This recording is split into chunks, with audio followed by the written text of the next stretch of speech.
വിദ്യാലയം. രചന അനീഖ് അബ്ദലി. ജൂൺ മാസത്തിലെ ഒരു പെരുമഴക്കാലം. പുത്തനുടുപ്പും പുസ്തകസഞ്ചിയും തൂക്കി പള്ളിക്കൂടത്തിൻ്റെ പടവുകളിൽ ചവിട്ടി നിൽക്കുമ്പോൾ ഞാൻ അറിഞ്ഞിരുന്നില്ല എൻ്റെ ജീവിത വഴിയിലെ പുതു പൊൻതൂവലുകൾ കൂട്ടിച്ചേർക്കുന്നത് ഇവിടെ നിന്നാണെന്ന്.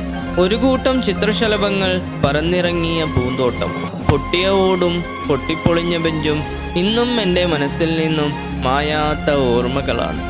ജനാലകളിലെ വിടവുകളിലൂടെ പുറത്തോട്ട് നോക്കുമ്പോൾ മേഘങ്ങളിൽ നിന്നും പൊഴിഞ്ഞു വീഴുന്ന മഴത്തുള്ളികൾക്ക് മണ്ണിനോട് മാത്രമല്ല എന്നോടുമുണ്ടായിരുന്നു പ്രണയം. വേദങ്ങളും ശാസ്ത്രങ്ങളുമില്ലാത്ത, വർണ്ണവിവേചനമില്ലാത്ത, വൈഷ്ണനും ബ്രാഹ്മണനും മുസൽമാനും ഒരുമിച്ചിരിക്കുന്ന എൻ്റെ ക്ലാസ് മുറികൾ, വാത്സല്യത്തിൻ്റെ നിറകുടങ്ങളായ അധ്യാപകന്മാർ, കൂടപ്പിറക്കാത്ത കൂടപ്പിറപ്പുകളായ ചെങ്ങായിമാർ, പുസ്തകത്താളിൽ ഒളിപ്പിച്ചു വെച്ച മയിൽപ്പീലികൾ, തൂലിക കൊണ്ട് എഴുതി തീർത്ത് പ്രണയിനി പോലും അറിയാതെ പോയ പ്രേമലേഖനങ്ങൾ, പുസ്തകങ്ങളിൽ മാത്രം കുറിച്ചുവെച്ച പ്രണയഗാനങ്ങൾ, തൂലിക കൊണ്ട് വാൾപ്പയറ്റ് നടത്തിയിരുന്നൊരു കാലം, കൈകൾ തമ്മിൽ കോർത്തുപിടിച്ച് ബലശാലി ആരാണെന്ന് തെളിയിച്ചിരുന്നൊരു കാലം, പരീക്ഷാ ഹാളിൽ അധ്യാപികയെ കബളിപ്പിച്ച് കടലാസിൻ്റെ കഷ്ണത്തിൽ വിഷയങ്ങൾ കൈമാറിയിരുന്നൊരു കാലം.